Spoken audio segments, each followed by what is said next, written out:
Hi, everybody. I'm Jamie Poisson. Let me be direct. We are in the midst of a rupture, not a transition.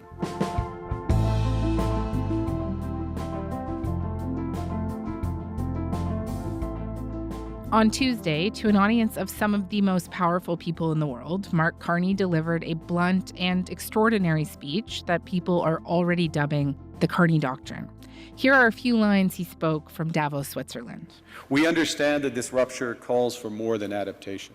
It calls for honesty about the world as it is. We are taking the sign out of the window. We know the old order is not coming back. We shouldn't mourn it. Nostalgia is not a strategy. Now, Canada was amongst the first to hear the wake-up call, leading us to fundamentally shift our strategic posture. Canadians know that our old, comfortable assumptions that our geography and alliance memberships automatically conferred prosperity and security, that assumption is no longer valid. You cannot live within the lie of mutual benefit through integration when integration becomes the source of your subordination. Carney went on to say that middle powers, like Canada, need to work together to build their own coalitions to survive economic coercion by other countries, a clear reference to the United States. This all followed Trump's stunning threats earlier this week to slap tariffs on 8 countries, including France, Germany, Britain, and Norway, for opposing American control of Greenland. It's pushed the relationship between the U.S. and Europe to the precipice. Carney says that he stands with our European allies in the support of Greenland's sovereignty. But are the Europeans up for the task? What kind of pushback can they mount? And what kind of domestic pressures are leaders like French President Emmanuel Macron, UK PM Keir Starmer, and Germany's Chancellor Friedrich Merz facing? We're going to discuss all of this and more today with Michaela Kufner, the chief political editor at DW News.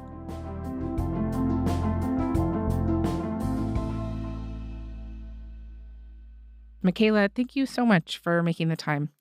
Pleasure. So it is Tuesday night in Davos, where you are right now. Thank you for staying up late with us. And I would be curious to hear your thoughts on essentially what the vibe is there right now. How would you describe it?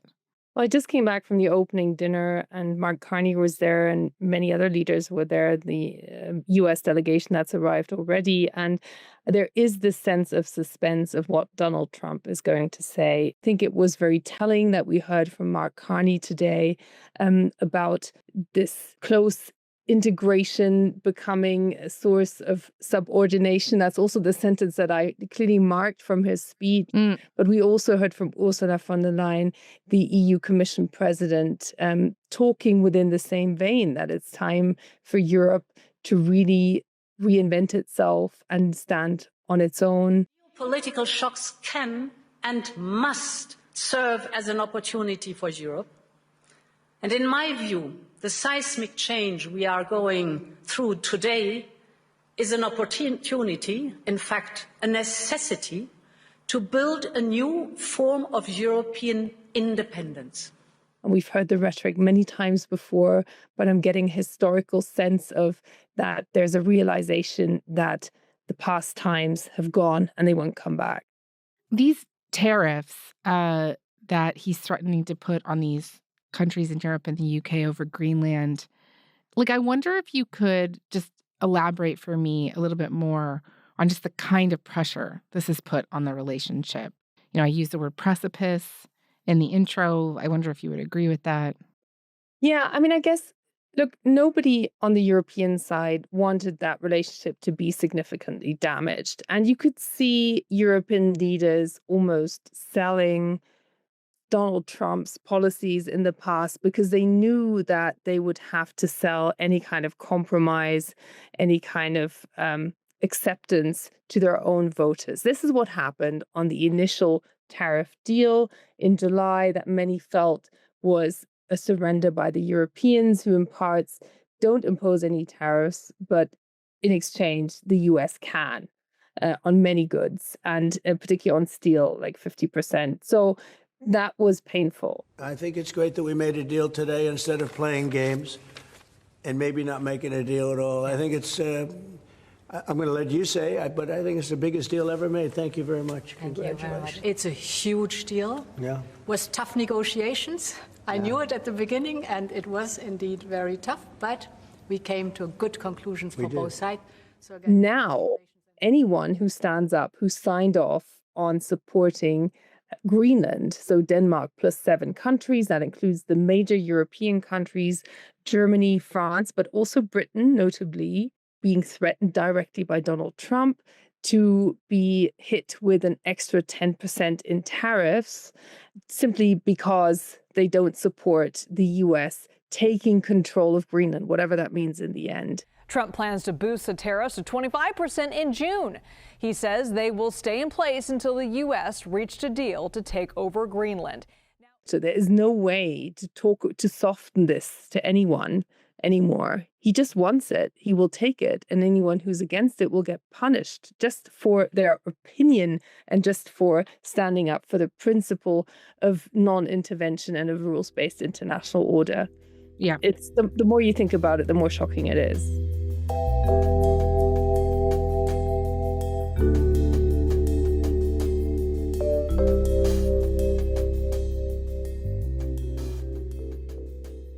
So I guess we're kind of hurtling towards this, what was it, a February deadline that he put on these tariffs, right? 1st of February, yes. Yeah. And I know that the Europeans have this emergency summit that they've organized for Thursday. I would imagine that this is dominating the conversation in Davos right now. And I want to talk with you today about what they might do here, right? Von der Leyen has talked about an unflinching and united response, but what are the options that they're actually thinking about? And maybe first we could go through some of the kind of trade-related or economic options that they're considering. The first option at hand is to, and the European Parliament has already basically threatened this, is to not vote in favor of the deal that was struck last summer. That was already a lopsided deal. That would be in the European Parliament.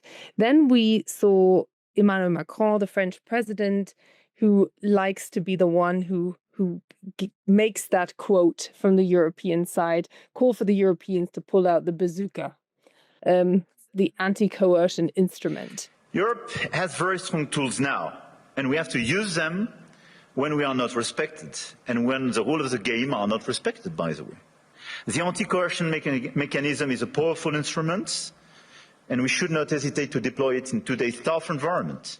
It's an anti-economic coercion instrument, which is basically in the drawers of the European Commission should any country ever try and blackmail the Europeans through high tariffs. It doesn't just target products coming into Europe from the US, but also services. For example, the EU can target tech companies like Google, Meta, Amazon, and Netflix by making them pay higher taxes, tightening regulations, or slowing down approval for new products. The EU can also... And the country in mind, actually, when that was designed, was definitely not the US. That was more meant for China.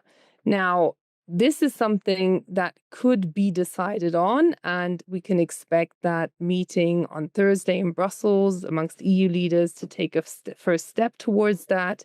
But it's not a weapon that just gets fired. It's something where the Europeans could decide to allow the Commission to now draft measures. Sounds very European Union, but that's how the EU works.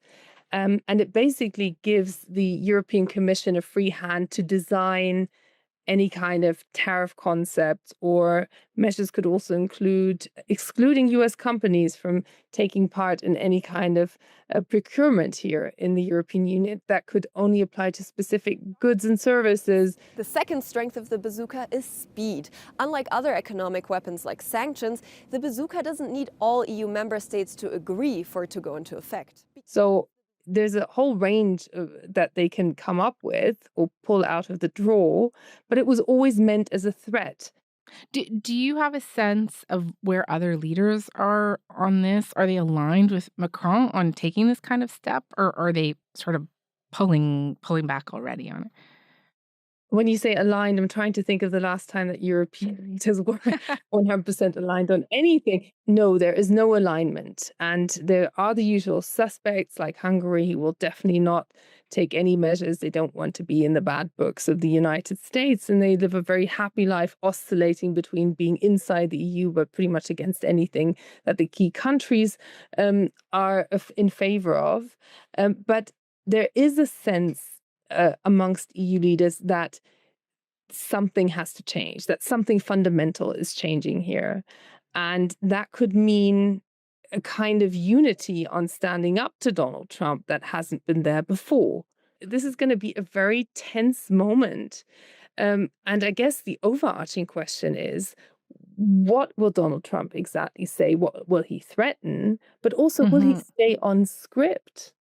Because it always gets dicey when he goes off script and leaves the path. But even just the path that he's on right now, right? Even if he doesn't go off that path, I mean, I'm just trying to get a sense of what other tools Europe thinks could be available to them right now. You know, I know we have been weighing sending troops to Greenland for military exercises with NATO allies.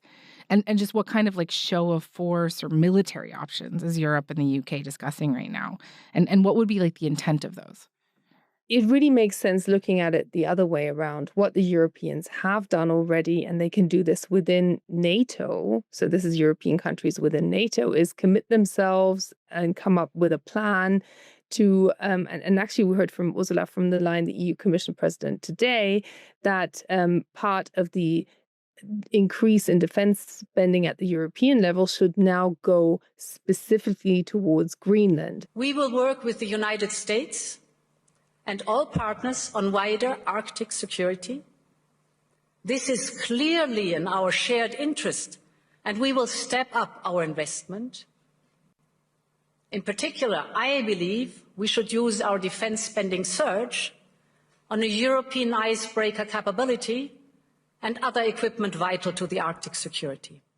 What they've done for now is Germany, for instance, sent 15 of its soldiers for 2.5 days on a reconnaissance mission of the general threat that Greenland is experiencing. This was, of course, a highly symbolic mission to show commitment. That was the rhetoric, but also to demonstrate we would be committed to send boots on the ground. Yeah, but not boots on the ground to fight against the US, that is for sure. Tell me more about what you think it is that they're trying to accomplish with all of that. Well, they're trying to show maximum pushback on the very fundamental issue that goes to the core, actually, of the existence of the European Union, which is a rules-based order. And at the same time, they want to stay constructive because of the trade dependencies between the two, but also because there is such a high dependency on the United States militarily within NATO, but also in finding some kind of political outcome over Ukraine. And there is this war of aggression. It's almost disappearing out of the headlines that people are freezing in minus 18 degrees Celsius because the energy infrastructure is being specifically targeted by Vladimir Putin every night. So that is being pushed out of the headlines for starters. And then Donald Trump may well, and I suspect he would, because he always connects all issues, threaten to withdraw his support and his effort in creating at least a ceasefire there.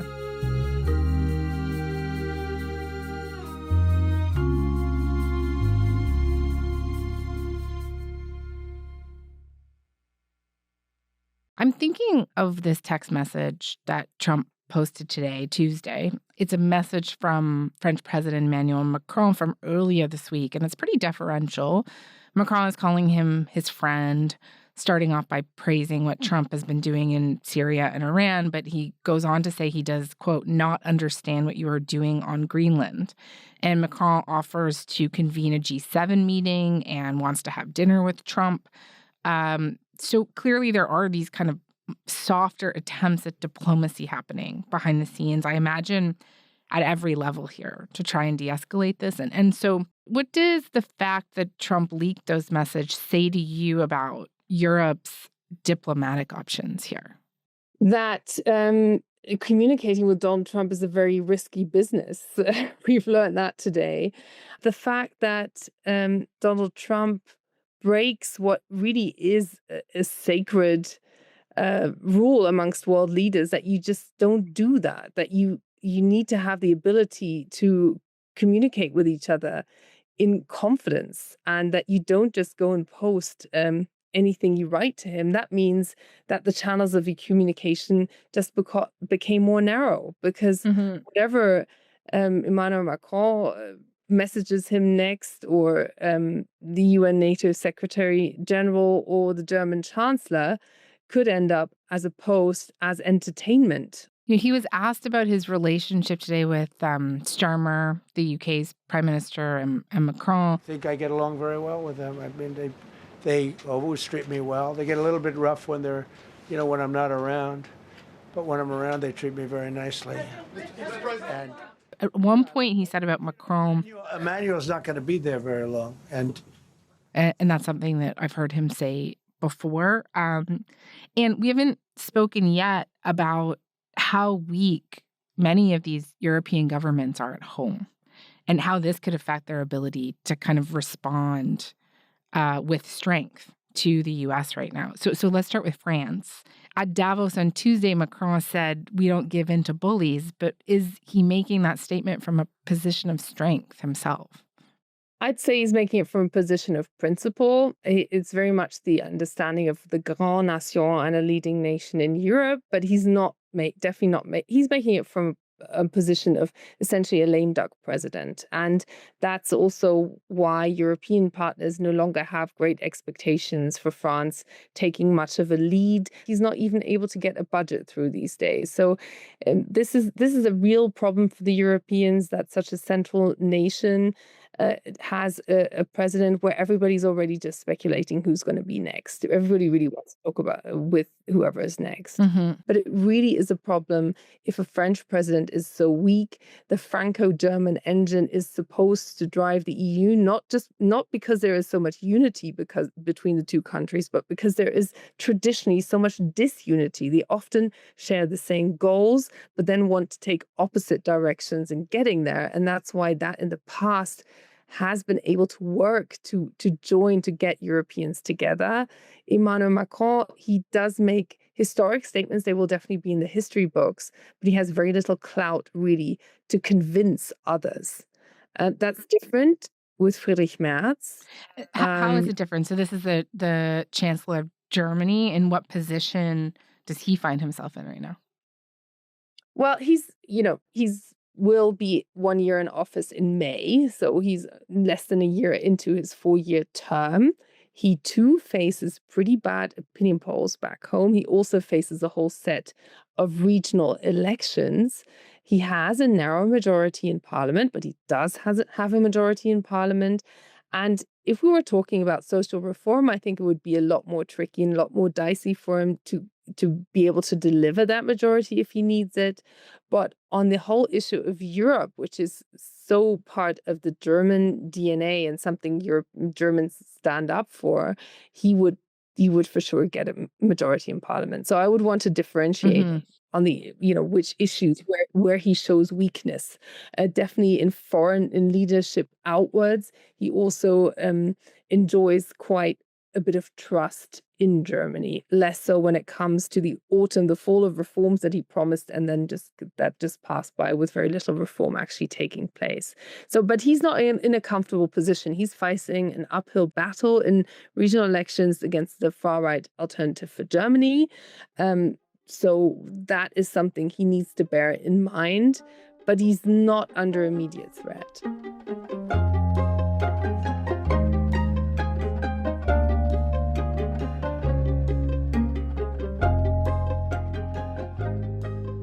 The far-right party, the AfD, the Alternative for Germany that you just mentioned, I know that they have sought closer ties to the administration. And so how is that all landing with this party right now that does have quite a bit of clout in Germany? This is the really fascinating part. We did have a party conference of the far-right Alternative for Germany where Elon Musk popped up like the voice of God. Fight for a great future for Germany. Fight for a great future for Germany. Go, go, go. Convince your friends, convince everyone. And spoke to the masses. I think there's frankly, too much of a focus on past guilt, and we need to move beyond that. We have seen Vice President J.D. Vance, just days before elections in Germany, he spoke out in favor of the far-right alternative for Germany. He said there is no place for the so-called firewall, which is the commitment of non-cooperation that all parties of the center have signed up to. No other party wants to cooperate with them. So there will be no coalition. Democracy rests on the sacred principle that the voice of the people matters. There's no room for firewalls. You either uphold the principle or you don't. And that is also a test that the Conservatives need to stand when it comes to these regional elections, because they have people within their own ranks in the regions who propose cooperating with them. So, slight detour into German politics, but it's a really interesting one because the AfD is happy to take the support from the Trump administration, but now their leadership has spoken out against this appetite to how shall we call it, take over control of Greenland. This is a real test also for the far-right alternative for Germany, because they have a very interesting followership in Germany. They have people who are slightly more pro-Russian, particularly in the eastern states. And they also, and a lot of their voters are very skeptical towards the United States.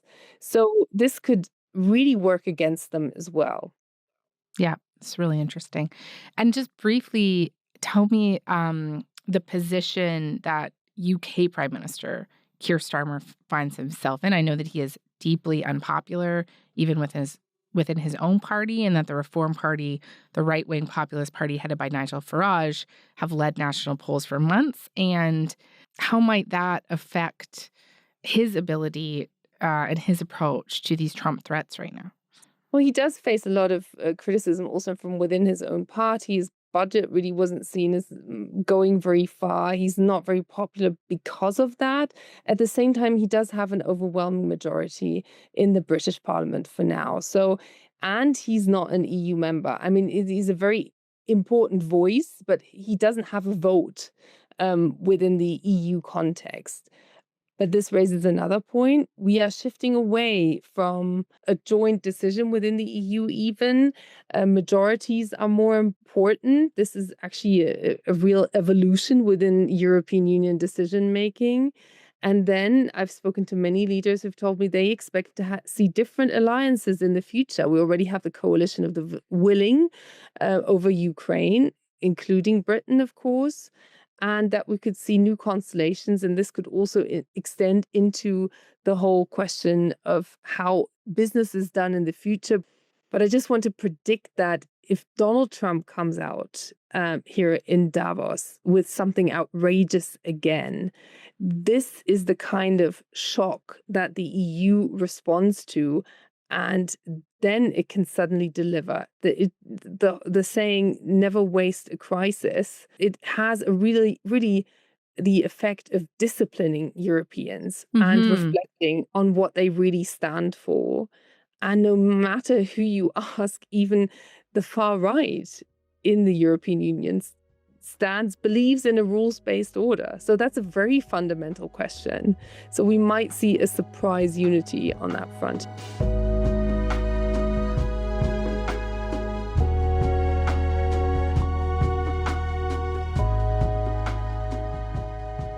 Barring some completely new development that comes out of this speech, let's just assume generally the status quo. Donald Trump sticks to his threats that these tariffs are going to be coming into play at the beginning of February, and he does not back down on his stated desire to own Greenland.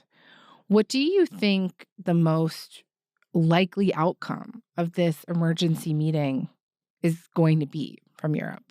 If it's really, if we're talking really fast track here, we could see European countries vote in favor of this anti-coercion instrument. Yeah, the bazooka thing you were talking about earlier. I would expect them to pave the way, although they won't formally do it. That's what I've been told. They won't formally do it. They will reserve that for the next regular summit, but they want to forge agreement. The actual implementation is very much at the very end. That's like the maximum escalation of a process. It's designed as a process, and it's never been used before. So this would be a first time. But there will definitely be a head count on who's willing to go how far. And Europeans just really need to knock their heads together and decide where they stand on that. And I think that the message from Ursula von der Leyen that Europeans must stand on their own, and it very much was in the vein of Mark Carney, that the nostalgia won't get anybody anywhere, and that those days won't come back. I think that is a real test for the Europeans, whether they can muster that courage and just keep going forward rather than keep looking back at supposedly better days. And just, I realize this is a tough question because, of course, we don't know what people are going to do here. But, given everything that we've talked about today, and given just how steeped you are in sort of the politics of Europe and the current state of the continent and the UK, do you think that they're up to that task? Yes, it's never been in the EU. The interesting thing is, it's never been a question of are they up to something. It's just like, do they have the will to do it at the end of the day? There's never also been a problem with diagnosing all the various problems that the EU has. Look at the Mario Draghi report on economic reform, for instance. But or having a clear-eyed view of what the US is up to. It's mustering the courage to just go that step. And this would be stepping into a new reality and recognizing that all attempts to hang on to the transatlantic relations as they were in vain. And the governor of California, Gavin Newsom, is here in Davos. And of course, Democrat, he is like the arch rival of Donald Trump. They really cannot stand each other. So he clearly has an agenda. But he did have a point when he said, look, a year ago we should have been having this conversation, and they didn't. Okay, and now you're paying the price. Exactly what anyone objective observer would have anticipated we'd be where we are today. What do you think? That is true. I mean, that is a great weakness for the EU, that they can only get together and create a new reality when they are already confronted with a new reality. And they are faced with Donald Trump, who keeps creating a new reality every single day. And that's why he always has the edge. I was at a gathering here where somebody predicted that Donald Trump could come out with a proposal that would once again surprise everybody and bid $2 trillion for Greenland, which is such a breathtaking amount that nobody would be prepared once again to react. And that is his constant advantage, that also particularly Europeans need too much time to then reflect and think of what to do next. And maybe even a Danish public could then become tempted if they do the maths on what that means, or a Greenland public. So this is the politics of not just flooding the zone with constant outrageous ideas, but creating reality, and then other leaders and a wannabe world power like the European Union is always caught flat-footed. And can they break through that? I don't think so for now, but they can lay the groundwork to free themselves from that dynamic, and we might see a small step towards that on Thursday. Okay. I think that's a good place for us to end. Michaela, thank you so much for this. Really appreciate it. You're so welcome.